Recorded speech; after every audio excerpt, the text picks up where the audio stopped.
Hello, and welcome to the Kosh. I'm your host, Timber Smith, and the Kosh is a podcast who celebrates individuals who are associated with the Kosh and the surrounding Fox Cities area.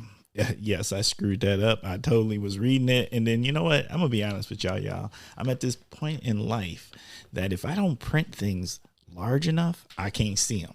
That's all right. That's what happens. So let me give you the kickoff, Kosh listeners, that I always like to give. It is feeling like it's going to rain today, but we need rain. Now, I'm not going to complain, only because we have had a streak of wonderfully warm weather days. They feel good. I'm enjoying everything about them. So, but my garden, and let me tell you, my garden is planted. I'm ready to roll. I've got all these beautiful peppers. Yes, you already know Timber is about to make hot salsa and hot sauce this year. I am ready to make it happen. But along with all this good weather, somewhere in that chemistry of life, I need some rain. Facts. All right. But, okay, you know what I'm going to say. I do not know why I get all these wonderful guests. Yes, and this week is no different. I am super geeked about who we have as a guest this week. There's definitely a vibe in the room. This is a yes. That's what I'm gonna say. Yes, that's it. We getting ready to kick in. So, without further ado, this week's guest is Major Cooper. How you doing, Major? Doing really well. I will say I am not looking forward to the rain, as I have got up early this morning and prepped barbecue. Oh, so I'm hoping that by the time I am able to get out on the grill, the rain has stopped and will not continue until I finish. I take it all back. Look, I will never hate on a grilling man's day, and you know, as a grill man to another grill man, I understand. Yes. Especially when I have prepped meat. Yes. You know, when things have been seasoned and been sitting and marinated or what is all rubbed, the whole nine. The whole nine. Is that already happened? That has happened at 6:30 this morning. I got up and was like, you know what? Let's go. Let's get it ready. Oh, you ain't no joke. No. I like to prep in the morning and let my seasoning sit for a little while, usually about 6 to 8 hours, and then I'm ready to start the grill up, and let's go. All right. See, I only got one problem with this. I didn't get an invite. That's my problem with all of this. There was no invite. The Kosh would like an invite because I like to think of myself as a barbecue connoisseur. Bruh. I would definitely get you the invite to the next one. I will. That's fair. This one is me and a couple of my frat brothers are coming down. Look, I ain't mad at that. We can just sit back and enjoy it. Get ready for Juneteenth. Hey, facts. Yes. I love it. All right. Well, you ready to jump in? Sure, let's go. All right. Major, can you please share a little something about yourself and what is your connection to the Kosh in the surrounding Fox Cities area? Sure. So currently I serve as the Equity, Diversity, and Inclusion Officer for Outagamie County, which includes Alberton, Kakana, Monash, parts of Neenah, and some other smaller cities and villages. I do a lot of my work mostly internally right now, just because really my focus is starting a baseline of what diversity, equity, and inclusion and what that looks like to my constituents, but also what it looks like to the employees. So Outagamie County, we have about 2,300 employees. Ooh. And out of that 2,300, one, we're diverse when it comes to gender. Bruh. Yeah. But when it definitely comes to other spaces of diversity, we have work to do. Bruh. And when I came in, that's what I was told. They were like, this isn't all going to be warm and fun. This is going to be challenges. We have a lot of people here who are still in the mindset of unions, and they have that union mindset. And so when it comes to diversity, they're not interested in it. If it's something just to check off the box to get the work done, that's what they're going to do. but they're not really invested. And so my challenge is to really kind of get them to understanding, opening their lens, and it's a day-to-day, both battle and encouraging. So I get it. Yeah. I get it. I can say that I'm my situation. I was a little bit luckier just because I'm the eighth. Yes. And so there was a culture there. Yeah. I didn't have to create a culture. Okay. I get to continue shaping and move a culture, and that's just it's a different move, right? Yeah. And so I don't have to spend a lot of time convincing the team. Okay. The team already knows this is how the city rolls. This is what we do. This is who we are. And then now this is more about like, let's act accordingly. Definitely understand. Let's act. Let's walk the talk. Yes, I'm the second, and so I think my the original, when she came into the position, being the first, of course, you're gonna always run into challenges. You're gonna always have some barriers there, and I think she did a really good job of setting a good baseline and foundation for me. But I think she did run into just several roadblocks that I think was difficult for her and her personality. Our personalities, I could see now, aren't the same, because when I see those roadblocks, I'm breaking them down. Like, you're not just going to put that roadblock up and think that you can continue doing what you've been doing. No, we're moving, we're changing the culture. And so I like to shake things up. I like to motivate people, but I just really like to educate. And so in doing so, we ran into a major roadblock that recently was very, very, yes, very detrimental, I think, to the media's perception of Outagamie County. And so trying to recover from that has been something that I'm doing. Now, personally, I want to say I am a father of two. 18-year-old son and an 8-year-old daughter. Okay. Fun fact, born on the same day, 10 years apart. Oh, for real? December 29th is their birthdays. Okay. So my son, 18, just graduated from high school. That's awesome. Headed to University of Louisville. My daughter, 8 years old, a diva in her own right. Very different, being a boy dad to now being a boy and girl dad, but love it. I am I would say grill master. Yeah, you went there. I went there. I had to go there. I got to give it out. From Memphis, Tennessee. I love karaoke. Cannot sing, but I will sing a tune all the time if you see me.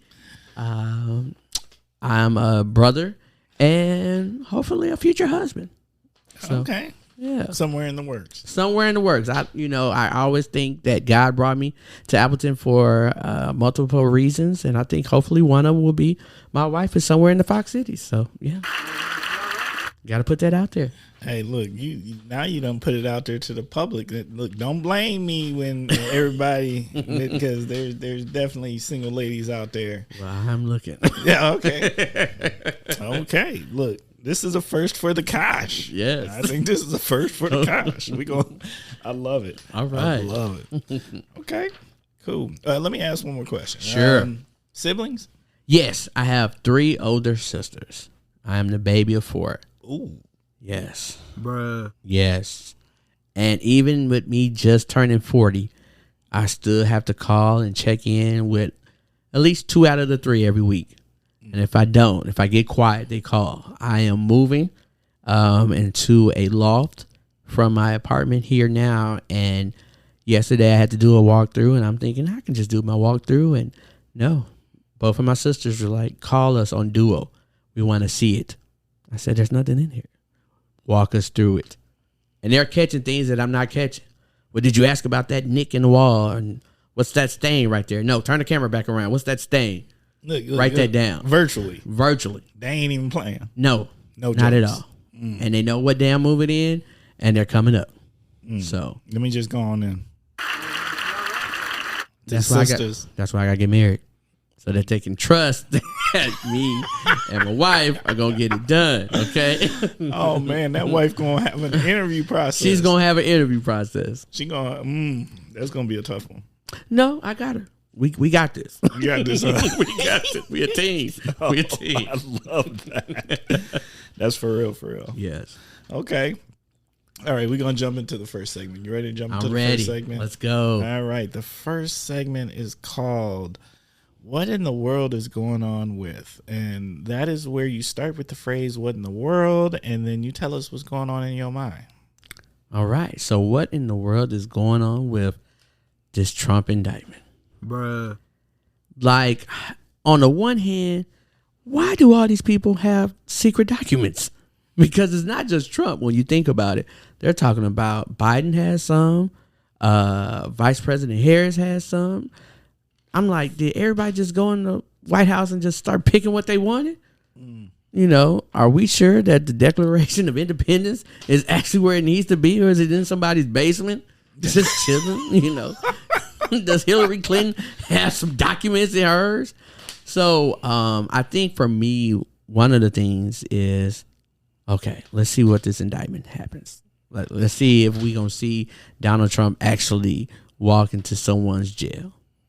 But then the other thing is, it's a good platform for him to run again. Because he's like, why are they after me?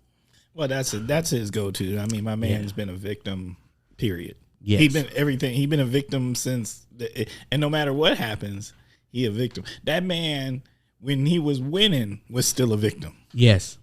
Yeah. Always a victim. Always. And you can't sleep on it. Well, no. I mean, look, he won once. He won. He won once, and there's still a strong group of individuals who support. Yes. All right. They think he won twice, honestly. Hey, well, When you look at that January 6th, they think he won twice. It amazes me. Yes. Some of that does amaze me. I think for me, it's more of he's awakening sleeping giants. I don't think he's awakening. I think he's given permission. Mm. You know, that's my point. That's my opinion. You know, that my thing is that it wasn't that these folks wouldn't wait. Is that he said, "Oh no, y'all can come out here and say and do these things." Yes. And like permission is big. Yes. You know, especially from the top. And that was it. Yeah, that came down from the top. And right. I can just remember being in Ohio and driving outside of Cincinnati, going to Columbus, and you just see an emergence of just Trump signs, Trump hats, Make America Great Again. And I was like, what is happening? So, yeah. Okay, I feel you. Look, that I'm not gonna lie, that was gonna be my what in the world is going on with too. And my angle is this: there's a pattern, and I just think if it quacks like a duck, it's a duck. Yes. Right. And what I mean by that is there's a series of illegal activities, and this is also while in office. Yes. I mean, there's like all of this. Look, impeached twice. Like there's things, right? And people can call some of that partisan, the attack. And I'm not saying some of it ain't, right? I'm not going to say that at all. But the bottom line is there was still substance to the things. Yes. Like, and so there's a series of things, and there's a pattern. It's not like this is the one-off. It's not like it's this one thing, and therefore, y'all are attacking. No, there's like every time you turn around, there was a new thing, and there's a series of things, going back to while in office, actually going back to the beginning. To the beginning, yes. And so, like, at what point do you just finally say, "Oh, no, like, I can't really defend this because apparently this isn't a one-off. This isn't even a two-off. Yeah. This is like the 15th off, 20th off, yes, whatever you want to call it." And like, I have to start actually accepting that some of this might be true. Yes. Or accepting the fact that especially the stuff like, they're tiptoeing around a lot of stuff because of him being a president. And if they finally push it out to indictments in the public, they got stuff. Right. That's not kind of got stuff. So, I mean, but you've got all of these different things. You got my man with the payoff to the lady. Yes. You know what I'm saying? You got things where I'm trying to even think like there's the stuff with the election, making phone calls, trying to move numbers around. You got the what happened on you got the insurrection, right? You got I mean, seriously, and like these are the things that are uncontestable. Yes, there's hard proof. There's not kind of proof. No, there's hard proof. Right. Like you can't say like the insurrection didn't happen. Like, we saw it. Right. The video. Yeah, like you can't say that the little paycheck didn't go to Storm. Is her name Stormy? Yeah, the paycheck didn't go there because like there's a check. Yes. Maybe not directly to her, but I mean there's a direct connect. Right. There's a direct connect. Yes. Right. And I'm just like, at what point, what will it take for some individuals to just say, yeah, you can believe in whatever he stands for to an extent, but you can believe on the things of maybe what the principles are of the things that he stands for, but at what point do you say, yes, not sure that's the best. Right. Yeah, I don't know if I can keep defending that. No. And I think when you look at it now, who's his squad? Like his squad is kind of, at least politically, powerhouses. His squad is kind of diminished. Well, there's a good piece of his squad that got locked up, right, or is getting locked up. Which that once again is another proof. Wait. There's that saying like you are a culmination of the people you surround yourself with. That's right. Right, and if you got if all your friends getting locked up, you next on the chopping block. Who else is gonna take a sacrifice for you? I'm just saying. It might be your time to fall on the sword yourself, bruh. So, but I'm not gonna lie. At the end of all of this, I don't have a lot of faith that none. I can't. I don't have faith I don't have faith that this will lead to true. Now, I don't believe. There's no way in the world incarceration will ever happen as far as I'm concerned. Not at all. I don't believe it. No. I believe in that less than I believe that we were going to have a black president back in the day. I would give you that. I'll give you that. Wait, because look, I never saw that coming. No. And I'm going to say it was a very proud moment for me in America during that time. But this here, I just, no. Can't see it. Can't see it. And if we do see it, if we think the insurrection was something, I don't even want to see that. What can happen if they put some handcuffs on him? I'm not even thinking this on some. Personally, I don't think there's going to be like a big uprising surrounding it, right? Like, because it's going to be so drawn out and take so much time, and we're an immediate gratification society. We're reactionary in the moment kind of thing. But instead, what I think is we can't touch him because he was a president. And apparently the man had all the secrets. Yes. And I don't feel necessarily that we can't say that our secrets are safe. No. And so I think that's one of those where we might be like, all right, we're gonna back up off of this because if we don't, we know what he can do.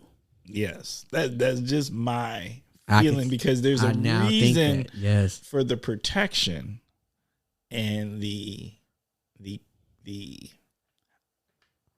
holding and hiding yes of all of these documents.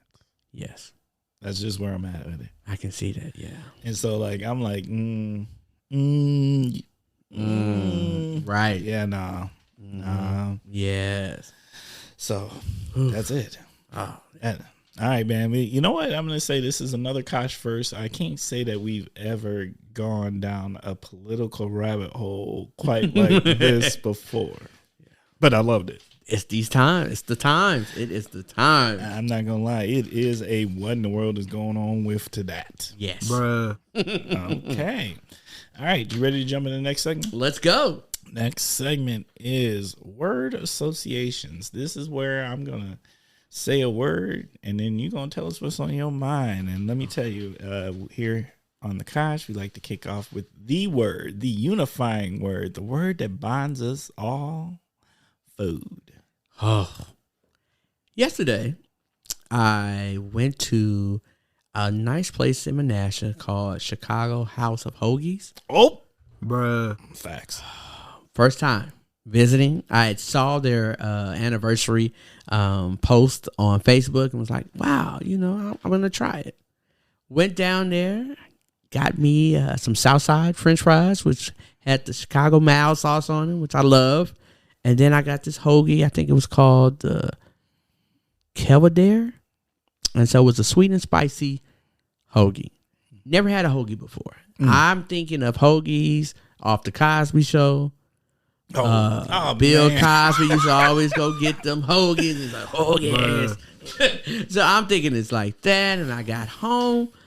And I will say, since moving to the Fox Cities, when I go out to eat, what I pay for and what I get has been kind of lacking. Oh, they don't add up.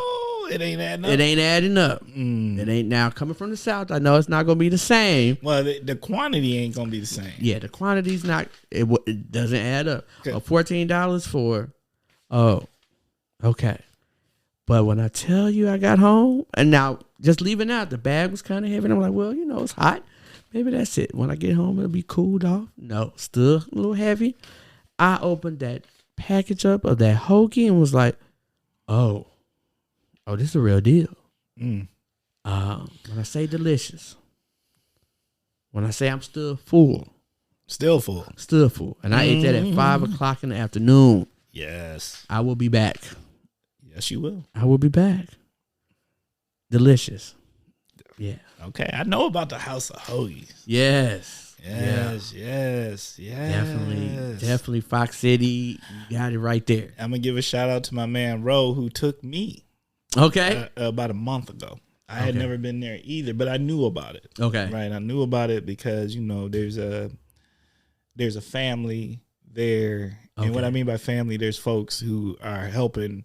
There's community helping community open businesses. Oh, awesome. Right. Okay. And so I had been waiting to go, and my man Rovell, People of Progression, took me on a little field trip. He was there last night when I got there. Apparently, he's the dude that walks in and ain't got to say nothing. They making his food when they see him pull up in the parking lot because they already know. Yes. I found out he had pull. Yeah. And it was a wonderful experience. And I'm not going to lie, I walked out of there feeling like a king. Yes. They treated me very well. It started with the music. As soon as I walked in, I started singing. They had, I think, Bobby Womack on. Not Bobby. Yeah. So I started singing already. And then Blank Man was on the TV screen. Oh, not Blank Man? Yes. So it just felt like home. It felt like home. There's another establishment I'm going to have to introduce you here while you here in the Kosh. Okay. And that is Fat Mama's. Oh. Is that the soul food? Look, Fat Mama does hoagies too, though. Oh, hoagies too? Okay. Yeah. But Fat Mama, that's representative of the Kosh. All right. That might be a field trip. That's going to have to be. Okay. All right. Okay, next word. Cocktail or beer? Oh, tequila. What? Bruh. I am a tequila connoisseur and love it. And since being in Fox Cities, I was, again, underwhelmed. Like, where is good tequilas most? I had went to a couple of different bars, and, you know, I'm a product of a bar owner. My dad owned a couple bars in Milwaukee, so I like bars. Went to a few, had some basic ones, not a lot of variety, so I was kind of like, okay. But then I went to, there's this place called the Cavalier, I believe is it, and it's homemade tequilas. Oh, I don't know about this place. Yeah, homemade tequilas. Yeah.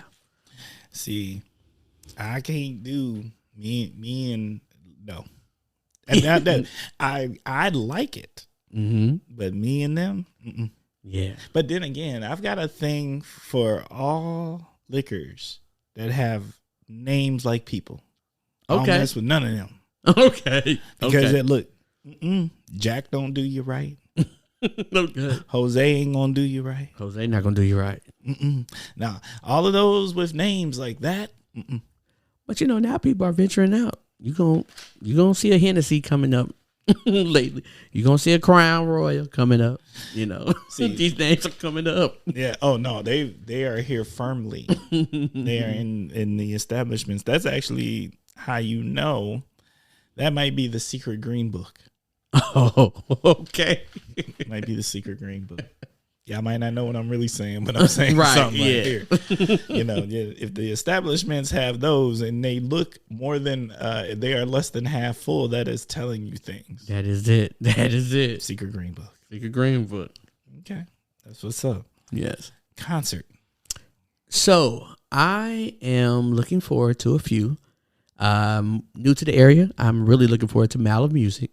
Oh yeah, that's fire. I saw the lineup. I got my already a few artists that I've written down that I'm like, okay, I YouTube their music. I'm excited to hear and see. But then I will say, being from Memphis, 3-6 Mafia is coming to Summerfest, and I am going down there to see them. What? I am going down there to see them. Bruh. And lastly, the Doobie Brothers are coming to Madison, and they were giving away free tickets. And I applied to get some free tickets to see the Doobie Brothers. Oh, yeah. I want free tickets. I didn't win yet, but I hope I do. Oh, no, that's fabulous. Okay, Michael McDonald came to Oshkosh to really? We have Riverfest. Okay. And we have a auditorium right here on the river. A couple blocks, actually, from here. And let me just say, Michael handled his business. I've never seen Michael McDonald, but I'm a huge fan. Like, people don't understand. Like, Michael McDonald is adopted. Yes, he's invited to the barbecue. He's in the barbecue. He is. You know, Mama and them. They had some Doobie Brother albums. Okay, that's what I'm saying. Yes. You know, as a man who grew up with my parents playing vinyl. Yes, there was Doobie Brothers. Yeah. In the album collection. Which says everything. It does. And I think Michael does duets right with black women. He do. He does them right. You got one with Aretha. I think you had one with Patti LaBelle. You got one with Shaka Khan. You know how to do the duets right with the sisters. You know what that already says? Them three queens, you don't get to do duets right with them unless you're doing it right. Right. Everybody's not invited. Facts. Yeah.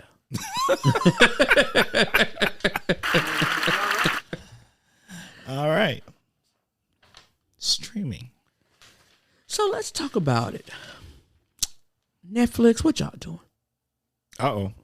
Like, bruh. Okay, we can all share it. That's why we liked you. One person paid the bill. People are now finding out who's actually paying the Netflix bill. Because we got to see who really has the quality of it. Oh, man. And I didn't realize. So I paid a Netflix bill for an account, but it's one that also we have a fraternity house in Milwaukee. And I forgot the brothers had put it on that TV. My account. Right. So I'm used to that one. So when I turn to that one, oh yeah, the cues. Oh, that's me. So I belong to that one. Sorry, brothers. The Fry House got to get their own account. But when I went into my bedroom and I was trying to watch Netflix, it was a different account. And it said, do you want to stream from this account as well? It will be an addition. I'm like, who pays this one? So I had to circle back. It was actually my cousin who lives in Missouri. Oh. And so I called my cousin and was like, I guess this one's your account. And he was like, yes, it's my account. Are you on it? What nickname is yours? And so I was like, it doesn't matter. I've already taken mine off. Yeah. So I will say with streaming Netflix, okay, you're going to get your money. It's all right. But when it comes to what I'm watching on a regular, there's a couple shows that if I'm watching TV and I'm trying to relax and watch TV, that I'll watch. One is Frasier. So I watch it on Hulu. Okay. And then I go back and I watch old episodes of 90 Day Fiancé. Oh, is that the guilty pleasure? That is the guilty pleasure. Because I done watched a couple episodes of that and I can't because you'll get hooked. Yes. And I yes. No. Yes. And I think for me, it makes me as a single man think I haven't got to that level yet where I'm online and I'm looking at pursuing a partner out of the country. It's hard for me to even think about long distance in the United States, but to think about dating someone that is across a couple oceans, a couple flights I got to get to, and then to even date them physically, I'm paying some thousands of dollars. So yeah, I don't understand it, but I also don't judge because again, I haven't gotten to that place yet. So that is my guilty pleasure though, to watch them go through their opportunities. And yeah, I'm with you on that. My big thing is this, more so than anything, is like I feel like you need to learn some things about a person's culture. Yes. Before you indulge, right? Yes. Love is all good, but you need to understand what are the fundamental, foundational things of a person's culture to kind of make sure like some of that's going to work out, because those are the train wrecks that I have, like I said, I don't watch it, but if I would not be honest if I didn't say that I tuned in for an episode or two and I was there for the explosions. It's the explosions. It's the arrogance of Americans when we think that we're saving somebody. Like, you're not saving them. It's not like they're out here. Now, some of them are. Some of them are out looking to actually be brought to America because this is the place that people consider the land of milk and honey, from the outside looking in. But then there are some that feel like, I'm happy where I am. I'm doing okay. You are fetishing me and then turning that fetish and thinking it's going to evolve into a relationship without, again, understanding my culture or even respecting. How about that? Can you respect someone else's culture? Facts. So, yeah. Okay. Yeah. Shop local. Wow. So for me, I will say, since living in Appleton, when I think of something that I locally shop at, I'm a rummage sale person. No, yes, my fellow rummage brother. I am a rummage sale person. I don't mind getting up on Saturday at 6:30 in the morning, having my chai tea latte from somewhere, and then driving around and hitting these rummage sales up. You do not know how happy that makes me. Yes, because that is my life. Yeah, I'm gonna go. Yeah, that is truly shop local. Yes. I want your local stuff. See, people don't understand. And there was a time in my life, me and the wife, we go hard too. We haven't done this. Since COVID, we have not done this, but pre-COVID, we used to go to literally every rummage sale in the Kosh. Every one. and hit them, right? And we weren't necessarily looking for any. Sometimes we were looking for things, but for the most part, there's just fascinating things. Yes. Do not tell me about a rummage sale or an estate sale. I am there. I'm going to check it out. I'm going to ask questions. I'm going to buy things. Yes. This is what happens. And I can't tell you the joy of finding a good deal still. Yes. In a rummage sale. Yes. And there's secrets to it. Now, the secret to me is when you first roll up on a rummage sale, you really got to look at the pricing, because you got to figure out, are they having a rummage sale to get that stuff out of their house? Yes. Or are they trying to make some loot? There's a difference. Yes, it is. I've gone the prices. Right, because I've gone to rummage sales and I'm looking at their prices, particularly ones where maybe the neighborhood's a little more affluent. And they might have spent a little bit more on it, but they don't realize that they're charging more than Walmart is. Yes.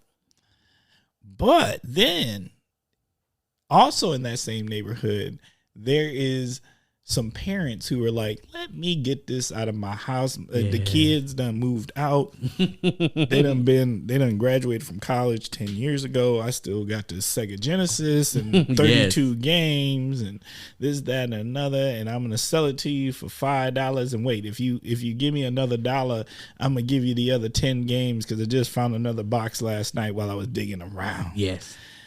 Why does that make me happy? And see, for me, I'll check the prices out. If they're not trying to go down on them, I'll ask them, when are you packing up today?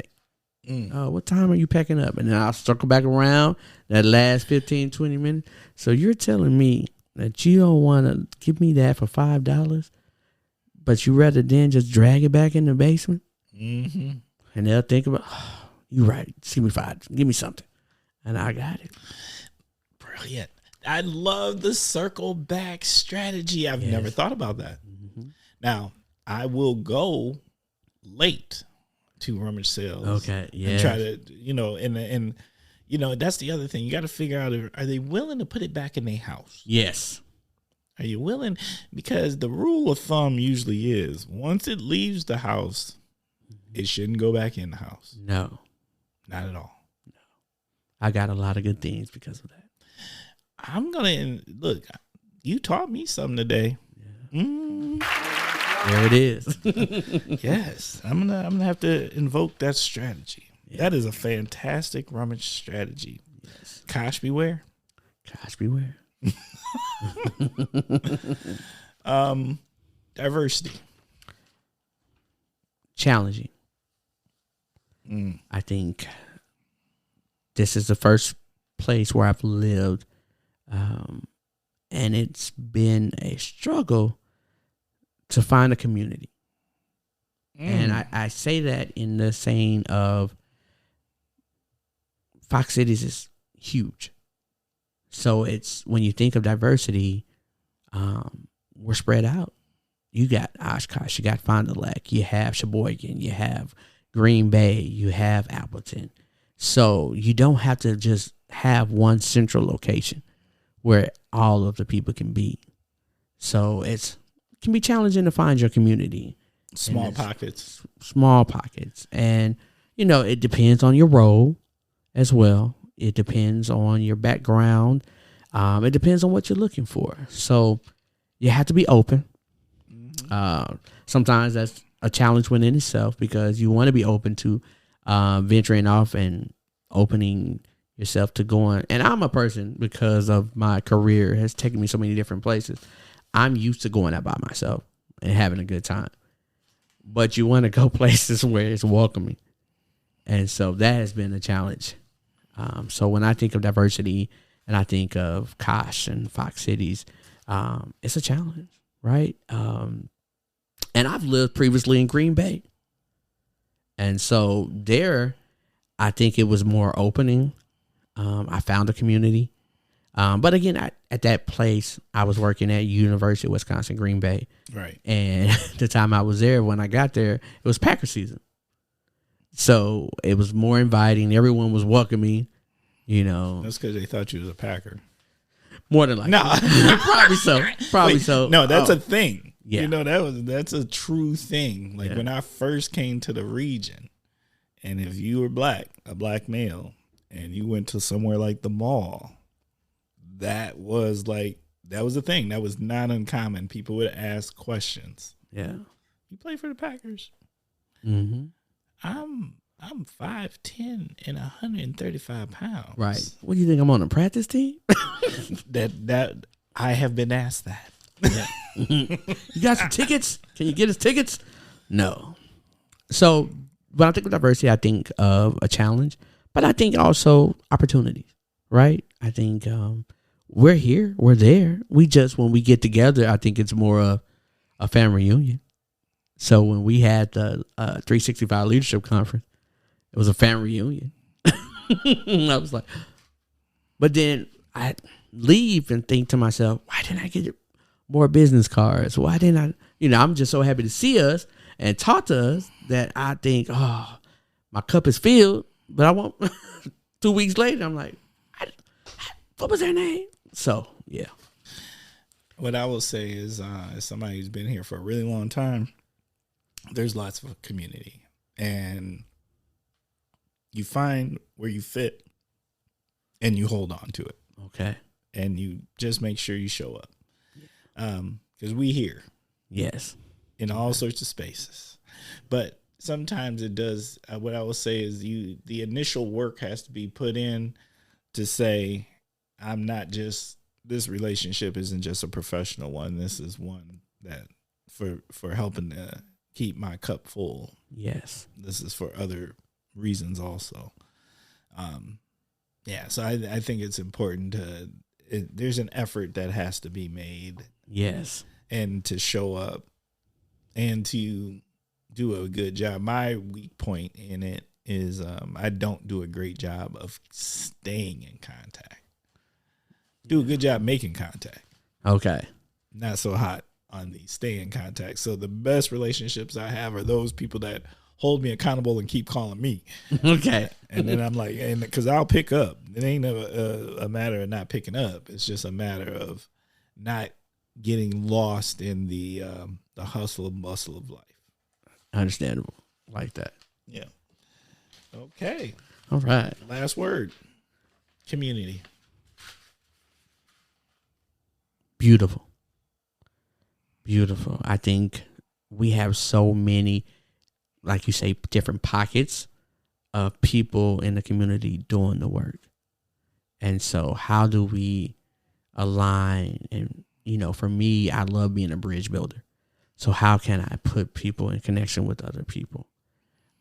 That's really important to me. I'm all about service. So whenever I get an opportunity that I can do community service, I want to be present. And when I say present, not just there physically, but actually in the moment there. Right. And how am I using my influence of what I've been blessed to do to help something better? So, yeah. All right. I love Okay. Ready for the next segment? Let's see. Yes, let's go. Next segment is the Kosh Hidden Gems.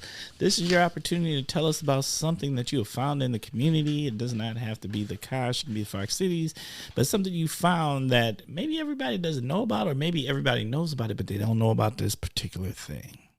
Ooh. So for me, it's all these different waters. Like when I say waters, like all these different lakes. I don't know if I've ever noticed or been and lived in a space where you can go here and see a lake. Maybe 5 miles down the road, you're going to see a lake or a little man-made pond. Around the corner, you're going to see a lake or a pond or fountain. A river. The river's everywhere. Yes. And so for me, that's been a hidden gem. Like anytime I talk to my friends who live like in Wisconsin or Ohio, Indiana, Tennessee, I always tell them, when you come and visit me, we're going to go to all these different waters, like lakes, rivers, yeah. I want to get on the boat. And I grew up on the lake. So thanks, Mom. In Memphis, we lived in Coral Lake, which was like, I went out my backyard, there was water. It was a Coral Lake. So my mom had a pontoon boat. It was beautiful. Like you could get on the water. My mom was a fisher, so I love fishing. I'm a fishing person. So just those opportunities, I'm now back in an area where I can do that at my leisure. And so I'm excited about that. I think that's something that people, if you do know about it and taking advantage of it, that's great. But if you don't, take advantage of it. Because a lot of people in this country don't have that access. Well, let me tell you, right here where we are located, we are a block and a half from a lake and 2 blocks from the river. Yeah. If you really fish, okay, we might need to talk. Okay, I fish. I catfish. Ooh, now you tell me a place where I can get some catfish, where I can catch some catfish. Oh, the 2 blocks. Really? 2 blocks. We might, when we get done from this, I might have to take you on the field trip. Oh, man. Don't talk to me about no catfish. Because you know what I'm not going to do? I'm not going to tell people my fishing hole on the Kosh. No. I love it.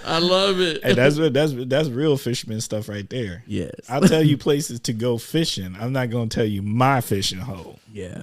That's what's up. Okay. All right. Well, what's the Kosh need? I would say,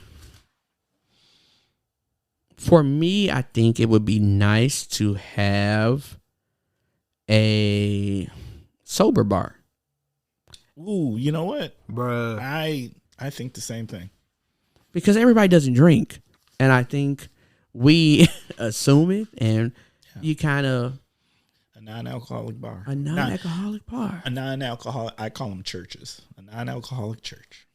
That would be great. Yes. That would be really well, I think, attended. I think people think that you got to have liquor there to attract people in the area, and you don't. A lot of people don't want to drink. And it's nice, I think, sometimes to go into a space where you can hear good music, have some great conversations, have some fun, and not have to have a drink forced down your throat. Right. You know, so yeah, I think that's something we need in this area. I think that's a really good call. I have thought that for some time, that there is an opportunity for a non-alcoholic bar, due to the fact that, like, it's challenging because of the number of bars. I know that there's sometimes a challenge with getting liquor license, particularly one. There's a difference between the one where there's a wine beer license, and then there's the one where you can actually serve alcohol. But if you could have an establishment where you don't need no license, that just means it's no different than opening a coffee shop. Right. You know what I mean? So, like, that would be, I do agree with you. I think that is something a lot of people would enjoy. And it would change what a business meeting could be. Yes. Right? Yes. The coffee shop feel for a business meeting, maybe you don't want that. You want something that's a little different. Right. But you also don't want to cross the line while you are on work hours or whatever. But if you had a non-alcoholic establishment that made like mocktails, that could really be fun. It really would be. And it's a great opportunity. And now you're opening up also for all to enjoy and attend. Yeah. So. Absolutely. Okay. Brilliant. Thank you. All right. We might have to call some brothers on that one. All right. The next segment. This is quickly becoming my favorite segment, and it's called Story Time. This is your opportunity to just share a story, a narrative about anything that you would like to share about. Sure. So I was thinking about this, and I'm thinking, and I had a couple different stories that I wanted to share, but I think this one really just kind of speaks to just getting to know me more and my journey. And so I remember being a freshman. I went to an HBCU, Kentucky State University. Coming from Memphis, I was the only freshman that year that actually came to Kentucky State University from Memphis. And so it was a great opportunity. And I grew up Kojic, so Church of God in Christ. So I knew when I got to Kentucky State University, I was not looking to join the Student Kojic Association.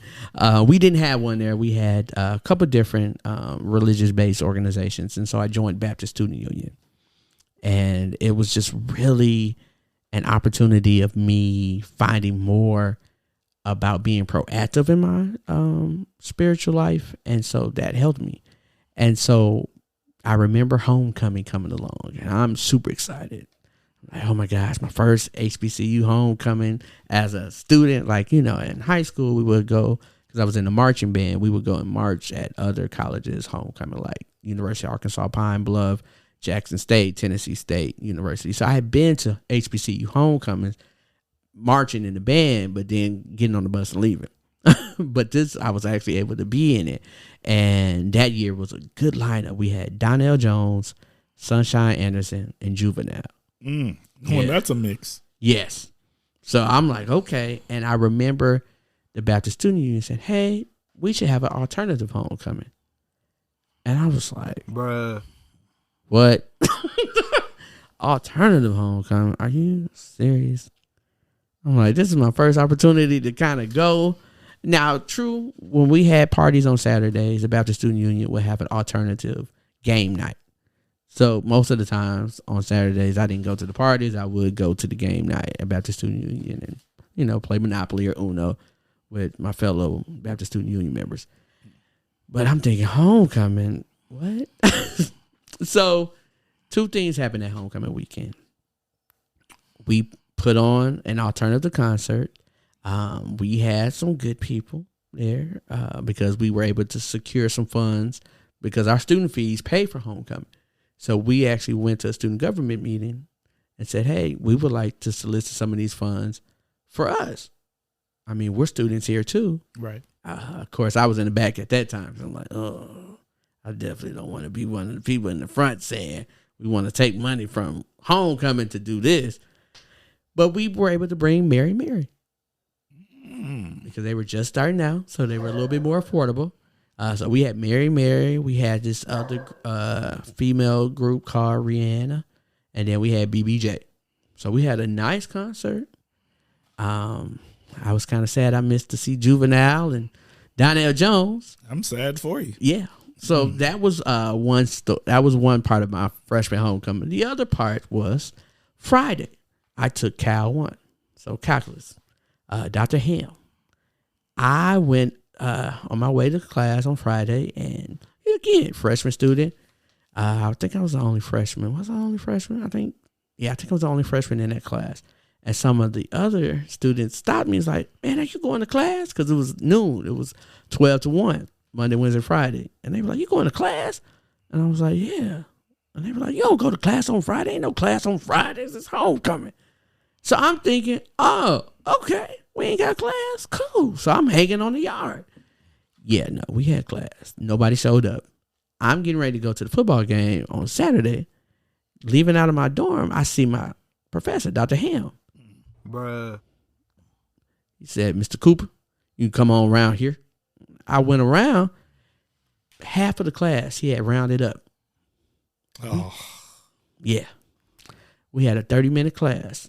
He said, this is what happens when you skip my class, thinking you're going to have a good time. Ain't no homecoming yet. And we had class. My soul hurts. My heart hurt. I was mad because I missed the first half of the homecoming game because we had class. Yeah. And one of the people that was in there was the football player. Mr. Ham wasn't playing. Was not playing. And this is the same professor who kicked me out because I was crying because I had got a D. I had got my first D. And I thought, on his first test, he said, ain't no crying in college. Get your butt out of my class. Yeah. He went for it. Yeah. Yeah. So that is my story of, my first homecoming as a freshman in college. I love that. Yeah. That is so good. All right. Well, we're going to take a quick commercial break. Awesome. Did you know there are children in the Fox Valley in need of hearing aids, but their parents struggle to provide them because of lack of insurance or high copays? I am Juliette Sturkins, audiologist and board member of Here in the Fox Cities, and proud that this small local nonprofit organization has helped fund hearing aids for some 30 kids. Your donation would help more children hear. Visit hereinthefoxcities.org to learn more and to see their smiles. Every child deserves to hear. Okay, we are back and we are ready to jump into that part of the show. Oh, y'all already know where we're going.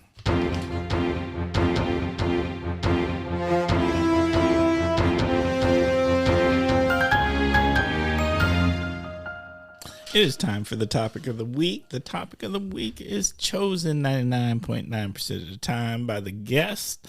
And every once in a while, Timber has to pick that. But it does not happen often. But once again, this week, our guest has picked this topic. And so, Major, what do you got? All right. So, this being June, there are two great things happening this month that we really honor. One being Juneteenth, Freedom Day. Yes. Yes. Secondly, being Pride Month. And so, yes. In my position at Outagamie County, we've kind of dealt with some things from one of our board supervisors making some unfriendly remarks toward the LGBTQ plus community. And so it got me to really thinking, when it comes to Pride Month, when it comes to the LGBTQ plus community, are we really doing the work? And is it really broken into being equity across the board? And so I've seen more of now it's the haves versus the have-nots. So it's the people who are in this community, who have the affluence, who are doing and have the resources to be doing really good things, kind of forgetting about the ones who don't have that voice, who don't have access to those funds, who don't have access to being in safe spaces. And why are we not bridging those gaps? And so I really want us to really start to look back. And I think it's important for that community to really start looking back. And I say that because of what has been happening at the county. I've started to really see in this community those who are struggling, but find that they have to be the ones on the front line doing the work. And so I see both sides, right? And I was fortunate enough to see on last Tuesday, I went to the Wisconsin LGBTQ plus chamber luncheon. Mm-hmm. And you see the people in the community who are the ones that have resources. Like they have financial resources, they have community resources, they have connections within each other. Because they're the ones up top. They're the ones that have. Tuesday night at my county board meeting, I saw a lot of the have-nots, but still have that fight that they're going to be on the front lines because it's important to them. And they're grabbing every inch that they can, not just to get the respect and the safety that they want and desire, but they also are lacking.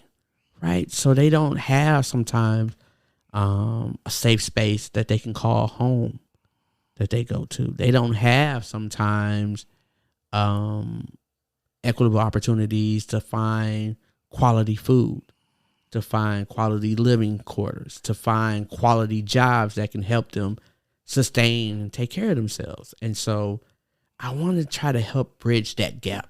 And so for me, that's my mission this month, is to really kind of make those connections from the haves and the have-nots so that they can kind of align with each other and help each other out. I love that. But that's a big job. It is.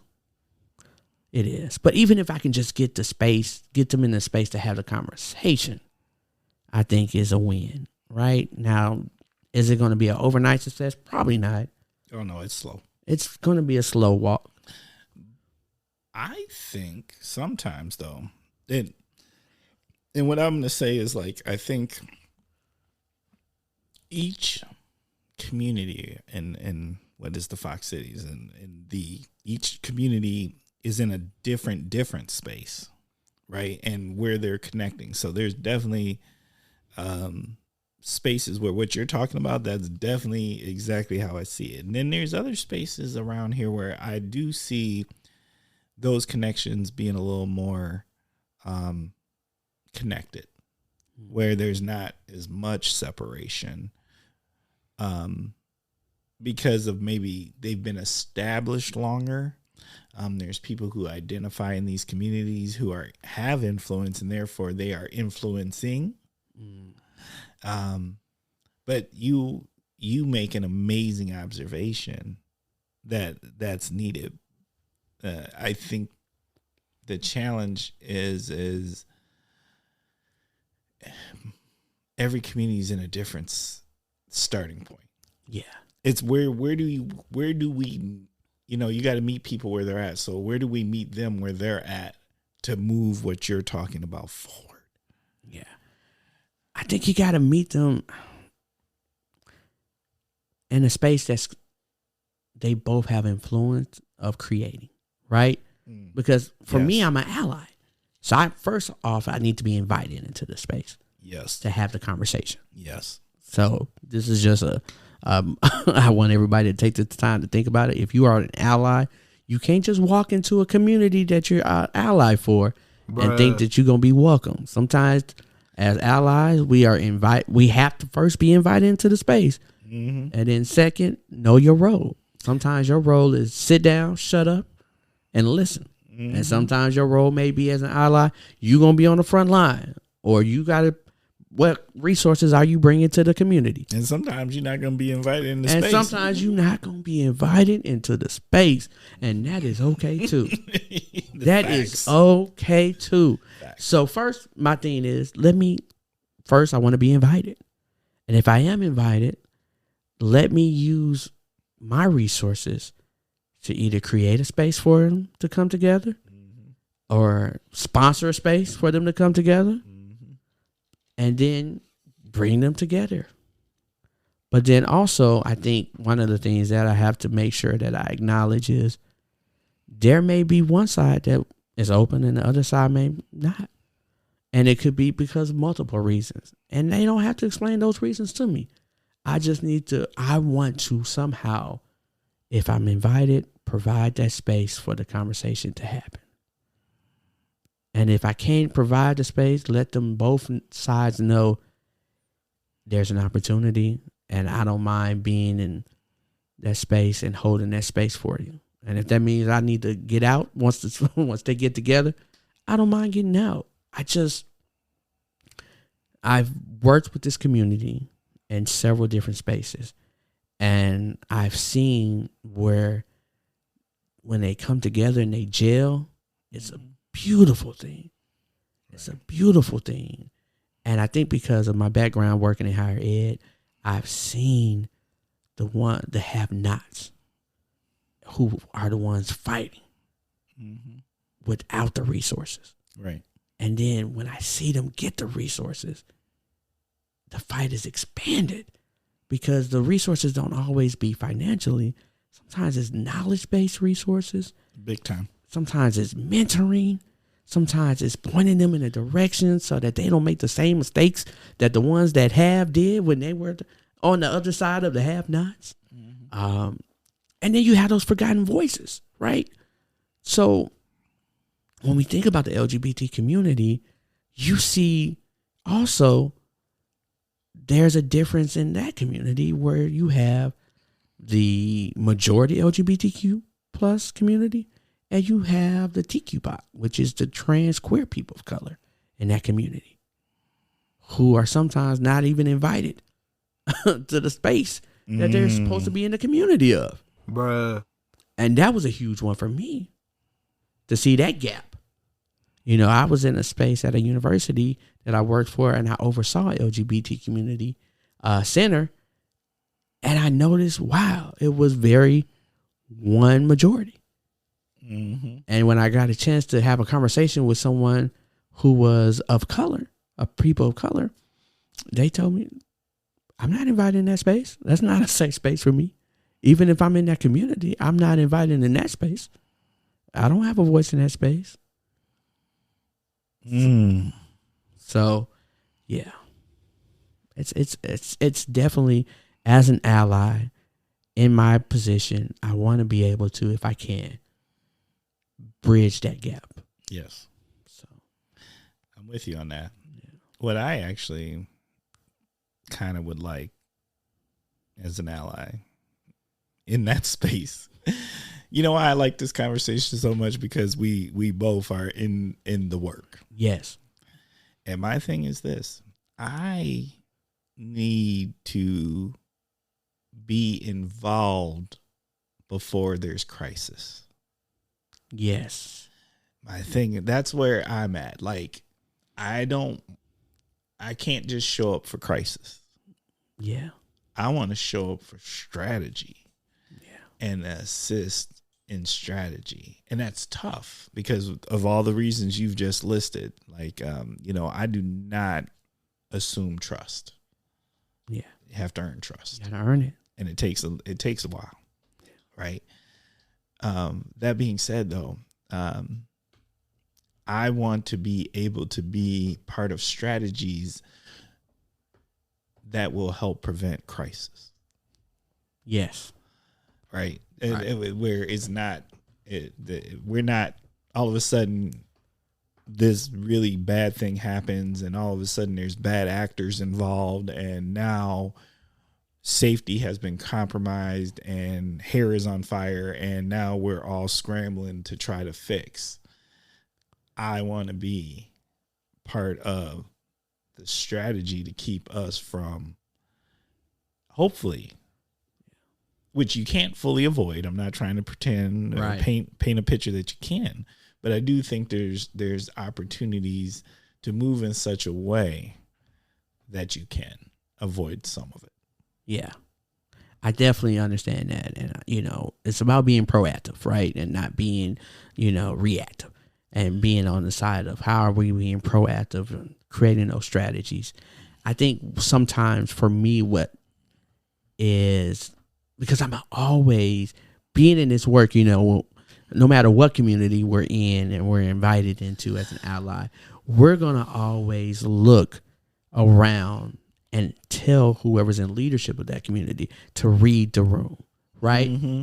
So if you invite me into your space, understand that because, I do this equity, diversity, and inclusion work, I lead with that lens. Mm-hmm. So if you invite me in your space, understand if you invite me to the conversation, I'm going to say, well, I need you to look around. Where is your TQ-POC? Never to say. So like, who's missing, right? So again, we both went to that luncheon, great luncheon, Yes, we did. It was a great luncheon. But I saw who was missing. We saw who was missing, right? People always look at who showed up as the judgment of yeah. Is this a successful event? And yes. Who is there buy-in? Is there support? Yeah. And we in this job know that as powerful as that is, where the real measurement is who's not there. Who isn't there? Right? Because we have to sometimes be the voice of the voiceless. Who would have benefited from this meal more than I would have in this community? Or who's speaking for this community, and even though they are marginalized, are they forgetting they're marginalized? Yeah. Yes. Like, that's super important. Yes. Like, there's a lot of people who get out here, yes, and get on the front of things, and but they might just be marginalizing within their own communities. Yeah. And understanding your privilege, right? And so that's a hard thing. And even for myself being, a black male, I recognize my privilege. Mm-hmm. And so for me, my opportunities that I'm able to make a move or make opportunities for those who won't have a voice, I have to. We talk about Pride Month. We talk about Juneteenth, coming into this community, coming into this space. This was actually the first MLK Jr. birthday that I had to work in. I had to work. Yeah, I'm thinking, oh wow, Well, you in local government now. Man. Yes, because you know what, I'm not gonna lie, I like you worked in higher ed, and higher ed, I had the day off, and it was and we created a day of service. Yes, but that was 2.5 hours in the rest of the day. Wait, I didn't have a true day off. I had a day off from what was the work of professional work, but I had the community work. Yes, because I had obligations to things that I had to show up to. Yeah, I'll give you my last higher ed institution. Not only did I have MLK Jr. Day, y'all, I also had Juneteenth off. Ooh. I had Juneteenth off. And I had worked to create Wisconsin's not ready. Bruh. Wisconsin's not ready. But I'm up for the challenge. I will say that. I'm up for the challenge. And I will be working home or Juneteenth, working from home. Yeah. I'm not gonna be in no office. Yeah. You know what? You might have just gave me that might have to happen in another local government place. Yeah. Might have to happen. I'll tell you, I worked at University of Cincinnati, and we had a affinity group for African Americans, and it wasn't even an email. It was a word of mouth that spread. And I think Juneteenth had fell on a Wednesday or Thursday that year, and we all just decided nobody's going to work. We all off. We gonna show. When we don't come to work, you ain't gotta miss us, but you gonna miss us. And so we did, and we had a huge fish fry, and it was probably one of my favorite moments of working at that university. So I love that. Yeah. Okay. Might have to work on that. Right. We got to work on it. We got work to do. All right. Well, any last words? I think my last word. And this is only last words for this topic. Yes. So my last word for this topic for Pride Month is that whether you are an ally, whether you are in the community, whether you are someone who's trying to understand the community, do what you can to help someone. And that help someone could be sharing something of positivity. It could be asking questions. Because that too, it could be answering questions, and answering questions with grace and not out of being dismissive, not out of being accusatory, not out of being hurtful, but just giving someone grace as they ask questions because they want to know. And then just reaching back and helping someone who is in the shoes that you used to wear. So that's my last words. Facts. Yeah. Okay. Now, we are moving on. All right. To that part of the show where we are starting to wind down. Kosh listeners, thank you. Thank you for spending this time with us. Thank you for giving us your minds and listening and sharing this journey with us, learning with us. I can't thank you enough. There's so many good things that I talk to so many people, and I'm always surprised who's listening, who you listen to, what you hung on to. And I think this is a great connecting point for us in the community to learn about each other. I can't stress that enough. So you always know we're a work in progress. And if you ever want to be on the show, if you got something you want to say to the show, however you want to connect to the show, we are wide open. So feel free to reach out to us at askthekosh@gmail.com. Once again, that is askthekosh@gmail.com. I'm going to ask you to take time to fill out and I'm forgetting what they call it, a review.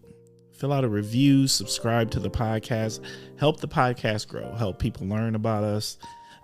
We think we have something special. Let this conversation show we have something special. because you can't just get this conversation anywhere in the Kosh. That's for facts. So please take time to do that. And then lastly, but not least, we got some Kosh gear. I got a couple of Kosh shirts. If anybody is interested out there, got a couple of Kosh shirts. We might have a couple of Kosh hats left.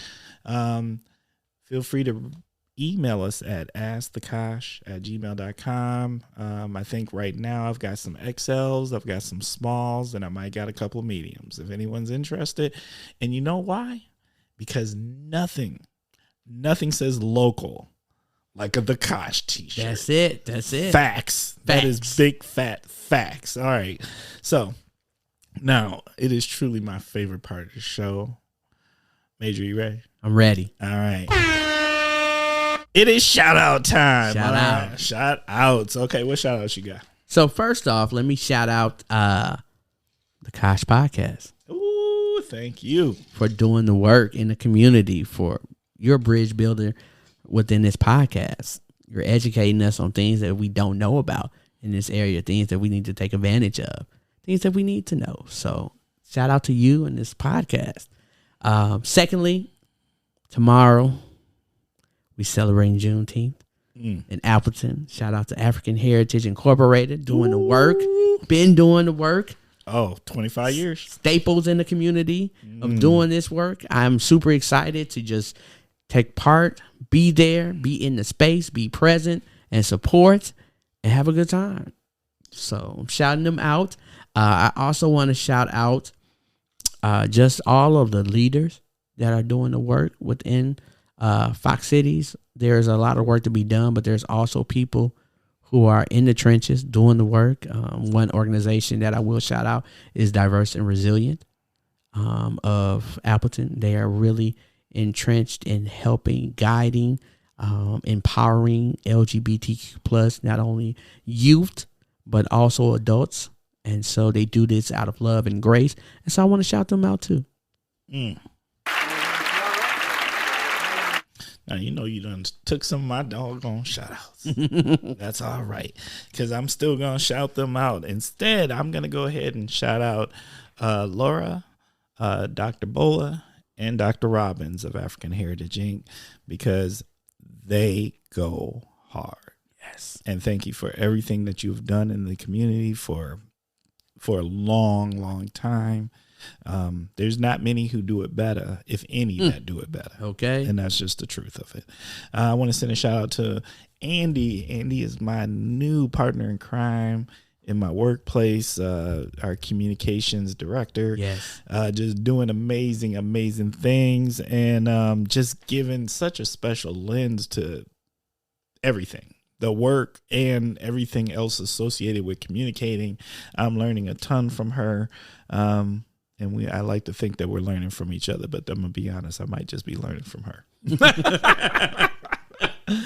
I want to send a shout out to Erica from the LGBT Chamber of Commerce. We went to this luncheon, but I did lunch with her yesterday and just had an opportunity to learn more about the chamber and some of the things that they're coming up in the future. And, there's so many organizations that were doing really good things, and then COVID came along.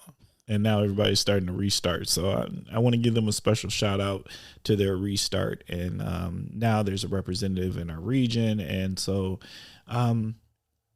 if you would like your business if you'd like to send what I'm going to call the bat symbol out there to say, hey, all people are welcome.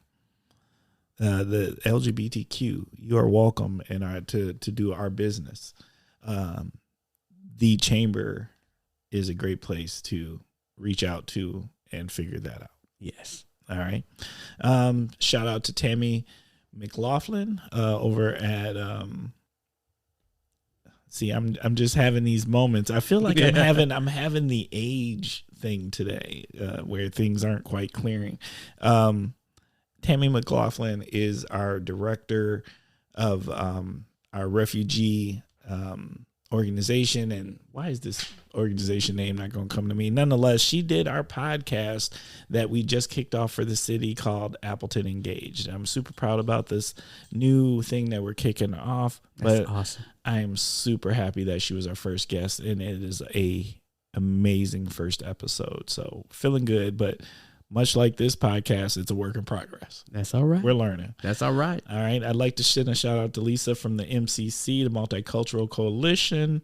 And last but not least, I'd like to send a shout out to all past the Kosh alums. Yes. And now, Major, you are the Kosh alum. I'm excited. It is a fabulous group of people Yes. if you really go back and look at all the episodes. So, all right. Now, we've got one more thing to do. All right. All right. You got 3 choices. Okay. The 3 choices are: you can give parting words of wisdom. Okay. You can tell us what would your self today tell your 12-year-old self.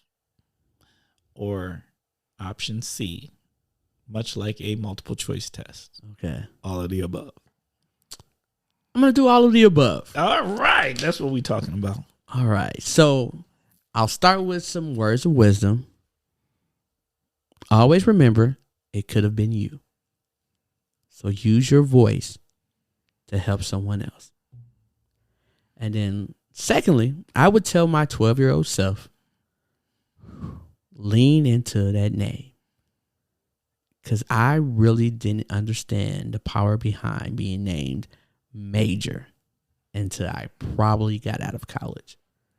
I just knew that my parents were not setting me up for success naming me Major. And then having TV shows like Major Dad, having a movie, Major Pain, come out. So I would tell my 12-year-old self, lean into the power behind that name. Facts. Facts. All right. What you think? I loved it. I really did. This was Hey, fun. thank you so much for being here. The Kosh.